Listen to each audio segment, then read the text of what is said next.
Hello everyone and welcome back to the new lecture of the same chapter, chapter number 8, how do organisms reproduce. ठीक है, आज हम करने वाले हैं सेक्सुअल रिप्रोडक्शन, क्योंकि एसेक्सुअल रिप्रोडक्शन हमने लास्ट क्लास में कर लिया है. So let's begin with the sexual reproduction. इसके बेसिक फीचर्स वैसे तो मैंने आपको लेक्चर 1 जो इनिशियली जिस दिन हमने रिप्रोडक्शन पढ़ा था बेसिक, उस दिन हमने कर लिया था, जहाँ पे हमने इसके फीचर्स देखे थे. बट स्टिल मेन फीचर्स इसके क्या क्या हैं, इसके मेन फीचर्स आ जाते हैं बच्चों. First is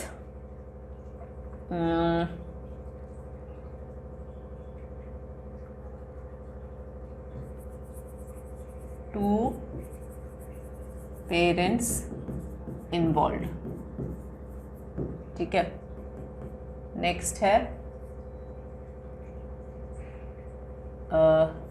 gamete formation and fertilization.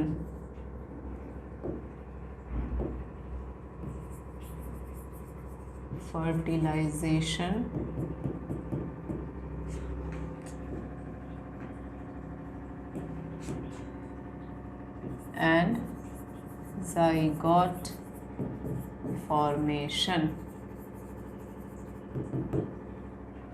उसके बाद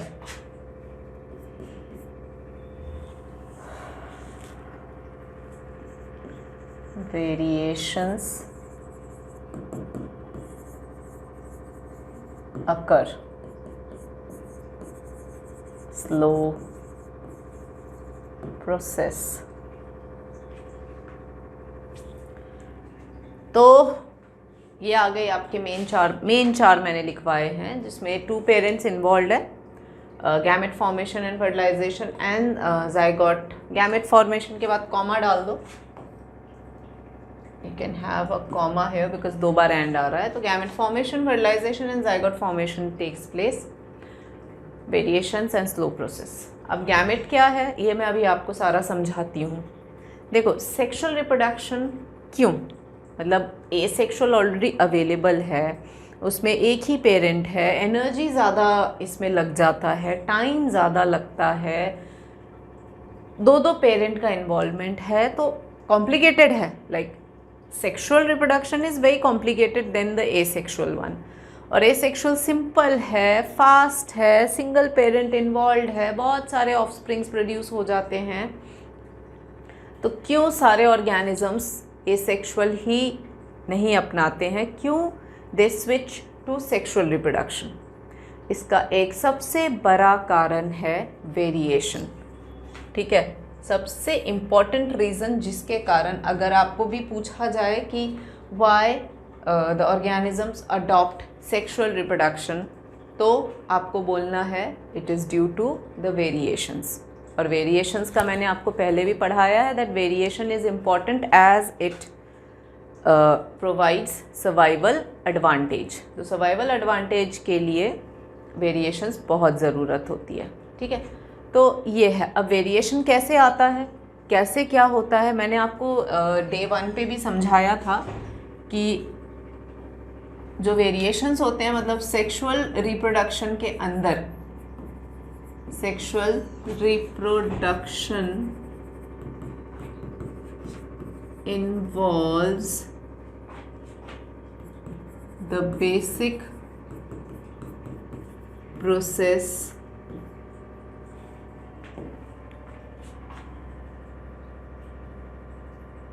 called as DNA कॉपिंग. मैंने आपको बहुत डिटेल में बच्चों समझाया था डीएनए क्या होता है ना, और हर इंसान के पास ये डीएनए होता है. तो अगर हर इंसान के पास ये डीएनए होता है, तो जो ऑफस्प्रिंग में भी जाता है ना एक्चुअल चीज़, वो होता है डीएनए ही, पेरेंटल डीएनए ही बच्चों में आता है. और क्योंकि डीएनए इज़ द ब्लूप्रिंट, जो डीएनए में होगा वो ही ऑर्गेनिज्म बच्चों में जाएगा. अब क्योंकि डीएनए इज़ द ब्लूप्रिंट, जो डीएनए में है वही दिखेगा हमारा फीचर. मैंने आपको कहा था आई कलर है, हेयर कलर है, जो भी हम हैं, जो भी फीचर्स हैं वो हमारे डीएनए की वजह से हैं. तो वो डीएनए दे दो तो ऑर्गेनिज्म बन जाएगा वाली चीज़ है। और डीएनए कहाँ से आएगा, तो पेरेंट से आएगा। तो सबसे पहला प्रोसेस जो होता है वो डीएनए कॉपिंग होता है। तो मैंने आपको एक बेसिक सा सारा डेटा समझाया था, जिसको मैं शॉर्ट में थोड़ा रिपीट कर देती हूँ, क्योंकि बुक में भी थोड़ा रिपीट करा है उन्होंने। तो जैसे कि सेक्सुअल रिप्रोडक्शन है तो मेल पेरेंट हो गया, है ना, और यहाँ पर फीमेल पेरेंट। ठीक है, मेल पेरेंट का मान लो ये ओरिजिनल डीएनए है और ये female parent, and the female parent has its DNA. ठीक है, अब दोनों का मिक्स होके बेबी में आएगा, जो बच्चा है उसमें दोनों का डीएनए मिलके आएगा, है ना। अब पेरेंट के पास ये डीएनए है, फीमेल के पास ये डीएनए है, तो एज इट इज़ यही डीएनए खुद का दे देगा। तो इसके पास क्या रहेगा, सर्वाइवल के लिए बॉडी में डीएनए होना ज़रूरी है। तो इसीलिए क्या होता है यहाँ पर, इसीलिए यहाँ होता है एक प्रोसेस जिसको हम कहते हैं डीएनए कॉपिंग। डीएनए कॉपिंग के बाद क्या होएगा, डीएनए कॉपिंग के बाद यहाँ पर पेरेंटल डीएनए तो ये रहा, एक और डीएनए की कॉपी आ गई। सेम हैपन्स यहाँ पर, ये पेरेंटल डीएनए फादर का ये था और ये एक और कॉपी हो गया, तो डीएनए कॉपी कर ली। तो ये जो डीएनए कॉपिंग हुआ ना, ये एग्जैक्ट एक्यूरेट नहीं होता है। ये कॉपिंग में हमेशा थोड़े से चेंजेस, थोड़े से डिफरेंसेस हमेशा होते ही हैं। ठीक है, और ये चीज़ है, तो ये वेरिएशंस आते हैं, यहीं पर वेरिएशन आ जाता है। यहाँ भी देखो कॉपिंग हुआ, यहाँ भी कॉपिंग हुआ, कॉपिंग कभी एक्यूरेट होता नहीं है, डिफरेंसेस आ चुके हैं। ओके, अब फिर ये अपना जो डीएनए कॉपी हुआ, ये कॉपीड डीएनए ये किस में डालते हैं, एक चीज़ आती है जिसको कहते हैं जर्म सेल। यानी ये वो सेल है जिसमें कॉपीड डीएनए को डाला जाएगा। मतलब ये डीएनए अब खुद के पास थोड़ी ना रखेंगे, जर्म सेल में डीएनए डालेंगे। ठीक है, तो जर्म सेल, अब सेल क्यों चाहिए, डीएनए डायरेक्ट मिला के और नेक्स्ट बेबी आ सकता है। तो मैंने आपको समझाया था कि डीएनए को ज़िंदा रखने के लिए एक सेल चाहिए। ठीक है, सिर्फ डीएनए अकेला बाहर अलाइव नहीं रह पाता। डीएनए को अगर ज़िंदा रखना है तो इसको, डीएनए कहाँ होता है, सेल के न्यूक्लियस के अंदर होता है। तो वो डीएनए को अलाइव रखना है तो सेल के न्यूक्लियस के अंदर ही डाल के आपको आगे भेजना पड़ेगा। तो उसके लिए यानी कि एक सेल क्रिएट करो पूरा। तो रिप्रोडक्शन के लिए ऐसे स्पेशलाइज्ड सेल्स जो रिप्रोडक्शन करते हैं उनको हम जर्म सेल्स कहते हैं। तो उन जर्म सेल में ये कॉपीड डीएनए जो है वो डाला जाएगा। तो मैं अब जर्म सेल दोनों का, मान लो मैं बना रही हूँ, इसका ये जर्म सेल और इसका ये जर्म सेल। ठीक है, इसमें मैंने डाल दी है पेरेंटल कॉपीड डीएनए, ये आ गया एक, और इधर जो फीमेल का डीएनए है वो यहाँ आ जाएगा।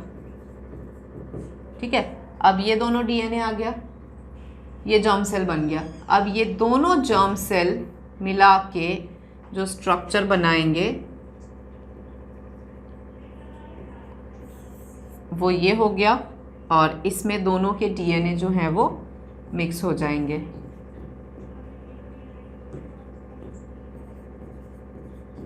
मतलब दोनों मिक्स होके फाइनली एक सेल बना दिया इन्होंने।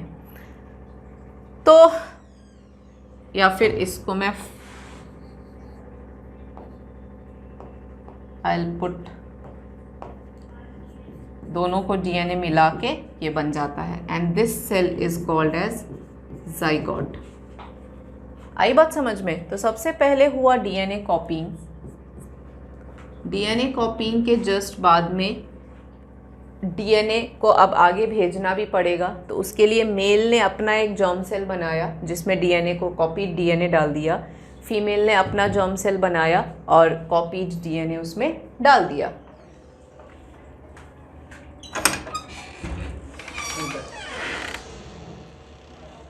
Thank you.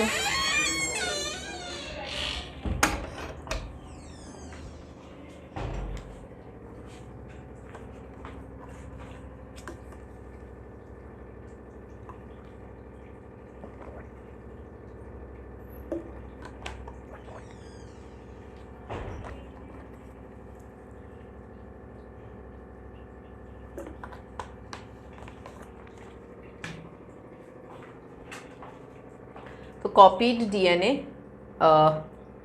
फीमेल ने भी डाल दिया, मेल ने भी डाल दिया।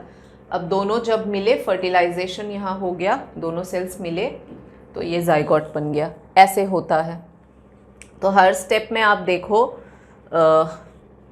वेरिएशंस आ रहे हैं। एक तो जब कॉपी हुआ था उसी दौरान वेरिएशन आया, फिर सेलुलर अपैरेटस जो क्रिएट किया, क्योंकि डीएनए अकेला सर्वाइव नहीं कर सकता, तो वो हो गया, और उसके बाद में जाइगोट। तो यहाँ पे जब ये दोनों मिले तो वापस वेरिएशन, तो कुछ नया बन गया।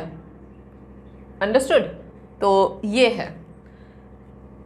तो सेक्सुअल रिप्रोडक्शन क्यों किया? क्योंकि इस सारे तरीके से सबसे इम्पॉर्टेंट चीज़ जो आ रही है वो आ रही है variation. And variation is important as it provides survival advantage। ठीक है, इसलिए ज़रूरी है क्योंकि ये सर्वाइवल एडवांटेज प्रोवाइड कराता है, तो वो लाना है। क्योंकि जितना वेरिएशंस आते जाएंगे चेंजिंग एनवायरमेंटल कंडीशन से, उतना ही वो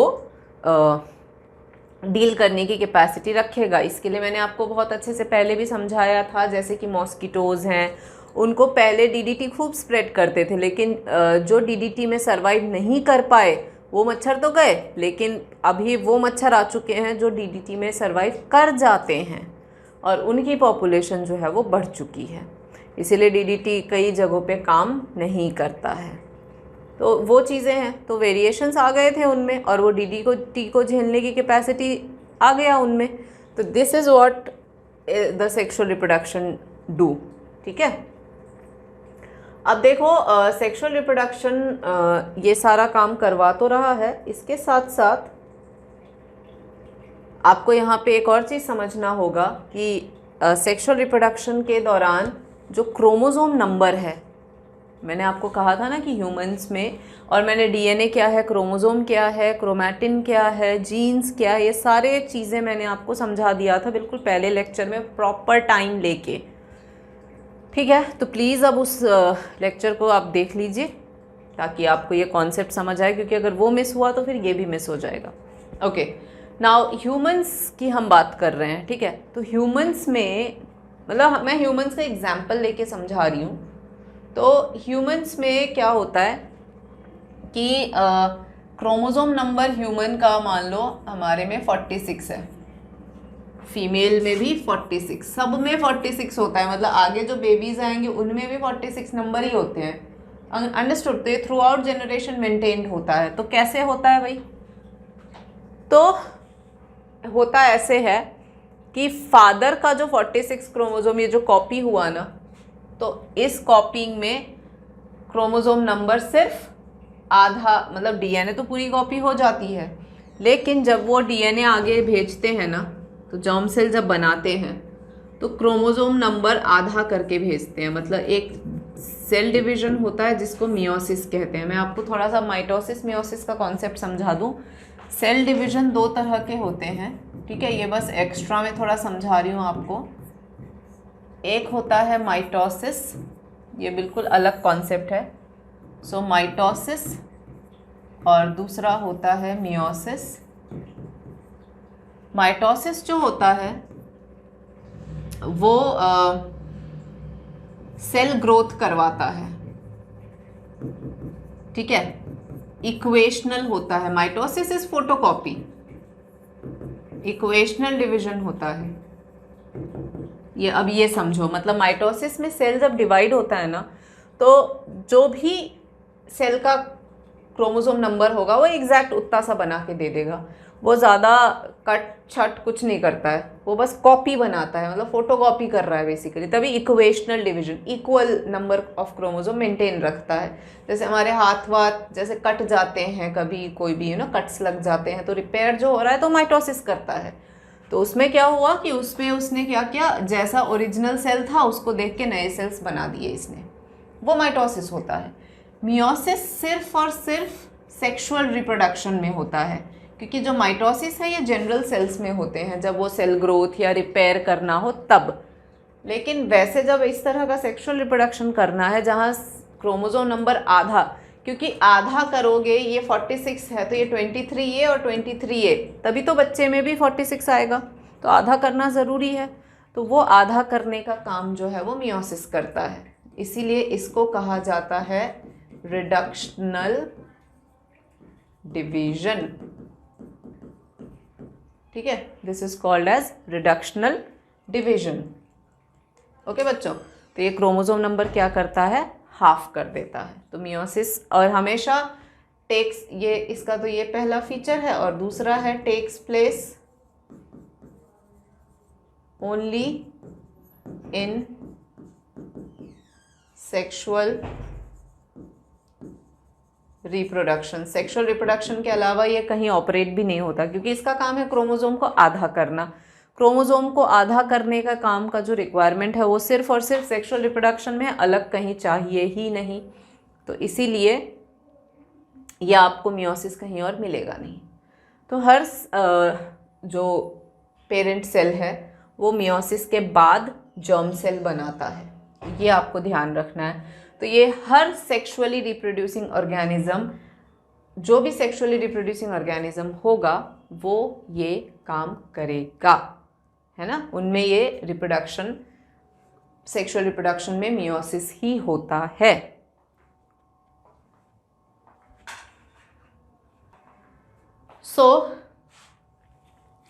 तो ये हो गया। तो मियोसिस का आपने कॉन्सेप्ट समझ ही लिया कि it reduces the chromosome number two half.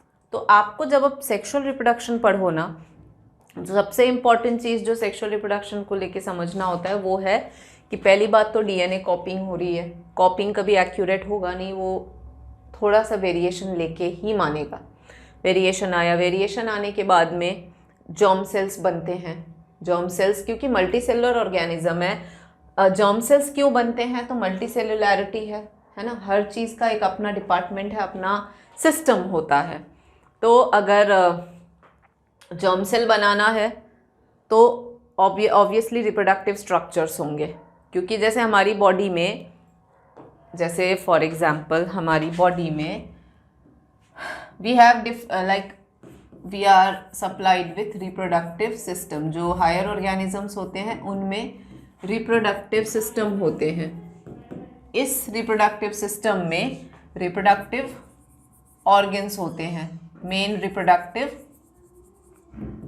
Organs होते हैं जिनका काम है वो सेल्स बनाना। तो जो भी मियोसिस वगैरह हो रहा है वो एक्चुअली यहाँ हो रहा है, ठीक है, और इन ऑर्गन्स में होके यहाँ पे वो जर्म सेल्स बनते हैं। तो ये इन चीज़ों का आपको ध्यान रखना पड़ेगा, ठीक है बच्चों। So it's the reproductive organs जिनमें ये चीज़ें होती हैं।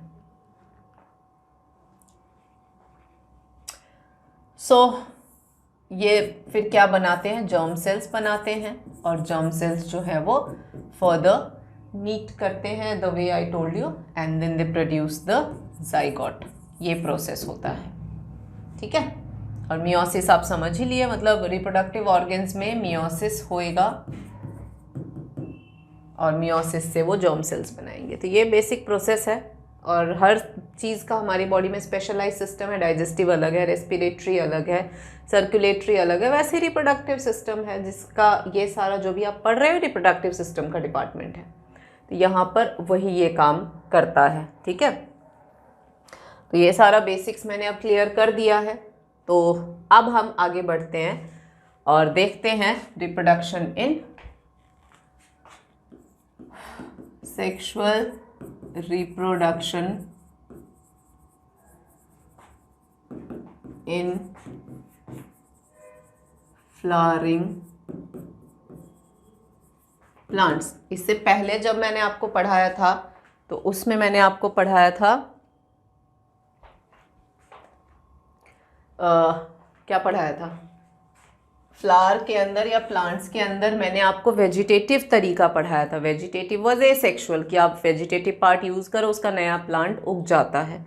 लेकिन प्लांट वेजिटेटिव तरीका तो है ही, बट प्लांट्स में, फ्लावरिंग प्लांट्स में यानी एंजियोस्पर्म्स में सेक्सुअल रिप्रोडक्शन भी होता है। तो उसके लिए सबसे पहले हम उसके फ्लावरिंग पार्ट्स को समझते हैं, ठीक है। तो जो मेन फ्लावरिंग पार्ट्स हैं, फ्लावर है ना, तो थोड़ा पिंकी पिंकी रेड लेते हैं। तो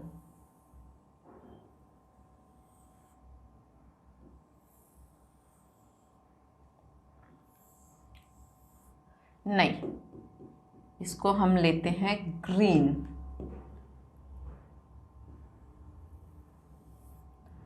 ये हुआ रिसेप्टेकल,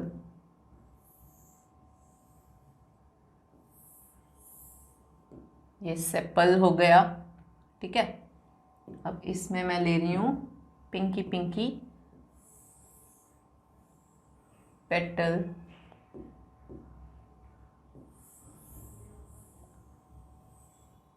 ठीक है। ये पेटल्स आ गए। फिर इसमें लेते हैं ये वाइट कलर से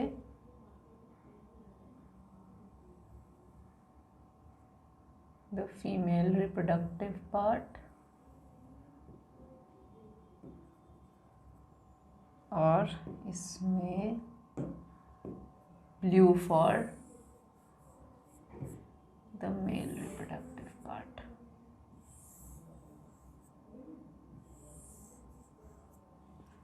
तो ये है एक बेसिक फ्लावर, जिसमें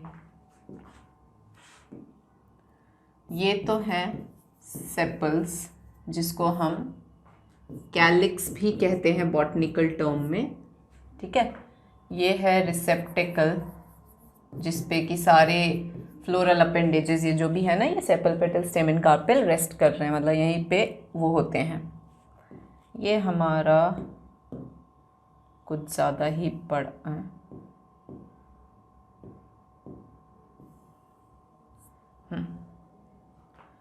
सेपल हो गया। Then this pinky thing is petal या फिर corolla. Then the other one is, this is stamen, blue वाला, जिसको हम एंड्रोशियम भी कहते हैं। ये सब टर्मिनोलॉजीज इसलिए बच्चों बिकॉज आप वो कर रहे हो, एनटीएससी के भी तैयारी चल रही होगी ना आपकी, तो आपको हेल्प मिलेगा। And the white thing is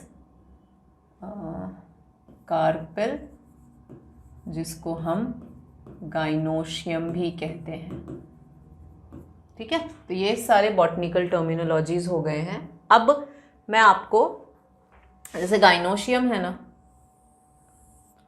तो गाइनोशियम को मैं बाहर लेके बड़ा करके आपको थोड़ा सा बता रही हूँ। ये उसका टॉप वाला पार्ट है स्टिग्मा, ठीक है। ये वाला पार्ट है स्टाइल, और ये सोलन बल्ज्ड पार्ट है ओवरी। और इसके अंदर आपको मिलेगा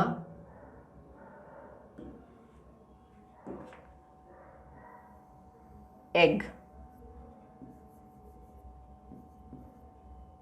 ये बड़ा सा एग है, ठीक है, ये वाला। तो ये जो है दिस इज एग। तो ओवरी के अंदर, ये अंदर वाला तो ये एग है, और ये जो स्ट्रक्चर है पूरा ये ओव्यूल होता है, ठीक है। तो ओव्यूल जो है उसमें एग होता है, मतलब फीमेल पार्ट। क्योंकि बच्चों जब हम ये कर रहे थे, जब मैं आपको ये जर्म सेल्स पढ़ा रही थी, तो इसमें जर्म सेल्स में ये भी आप ऐड कर सकते हो कि जर्म सेल्स दो तरह के होते हैं, मेल और फीमेल, ठीक है। जो मेल होता है वो मोटाइल होता है एंड स्मॉल होता है, थोड़ा मोटाइल यानी कि कैन मूव, ठीक है, मूव कर सकता हो। और जो फीमेल होता है it is non motile and has lot of reserve food material, ये आप पहले से मैं थोड़ा बता देती हूँ उसमें फ्लावर में बताने से पहले, यानी कि जो मेल और फीमेल गैमेट्स जर्म सेल्स जो होते हैं, जिसको मैंने आपको आगे बताया था कि ये कहलाते हैं गैमेट्स। ठीक है, तो ये गैमेट्स जो है वो मेल और फीमेल होते हैं। जो मेल वाला होता है वो मोटाइल होता है, मतलब मूव कर सकता है और छोटा भी होता है थोड़ा, और जो फीमेल होते हैं वो नॉन मोटाइल, मूव नहीं कर सकते क्योंकि बल्की होते हैं, क्योंकि उनमें बहुत सारा रिजर्व फूड मटेरियल होता है, क्योंकि वो नरिश करने के काम आएगा। अंडरस्टूड? तो ये दो जर्म सेल्स या गैमेट्स बनते हैं। तो जो मैं आपको बताना चाह रही हूँ वो ये है कि ये जो ओव्यूल है ना, ये ओव्यूल इज़ दैट पार्ट जहाँ पे इसने फीमेल गैमेट, ये जो है this is female gamete, egg जो है वो फीमेल गैमेट होता है। तो ये फीमेल गैमेट को होल्ड कर रखा है, या फिर इसको मैं थोड़ा येलो कलर से ही कर देती हूँ जिसको आपको दिखे। तो ये ओव्यूल के अंदर एग या फीमेल गैमेट है।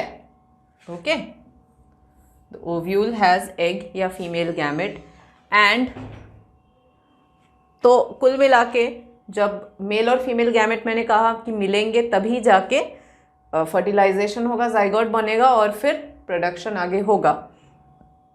तो यहाँ तक पहुँचने के लिए क्या करना है? यहाँ तक पहुँचने के लिए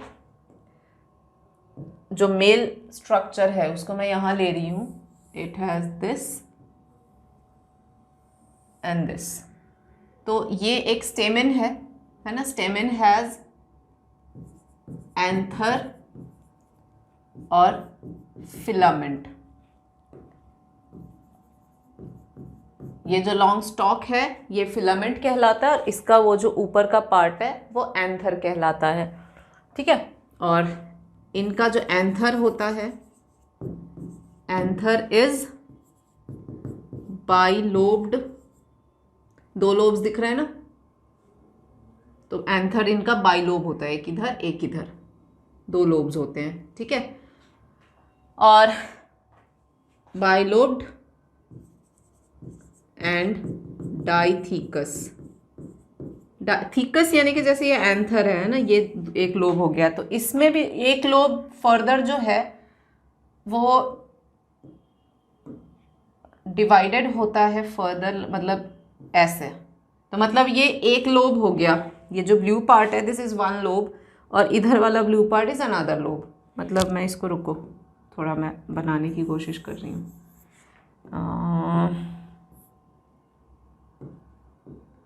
so this is one lobe. ठीक है, ये एक लोब हो गया एंथर का, और ये मैं दूसरा लोब बना रही हूँ, दिस इज अनदर। तो ये दोनों तो दो लोब्स हो गए। ठीक है, अब इन दोनों लोब्स में अब मैं आपको बता रही हूँ कि जैसे फॉर एग्जाम्पल ये, तो ये दो थीका हो गए, ये एक या दो, डाई थीकस है ना, डाई मीन्स दो, तो ये थीका लेयर बोलते हैं ये दोनों, तो दो थीका लेयर हो गए। और इसमें भी देखो ये दो थीका लेयर, तो डाइथीकस हो गए, like each lobe is dithecous and दो लोब्स है, ये ब्लू और green is the two lobe. ठीक है, तो it is bilobed and dithecous.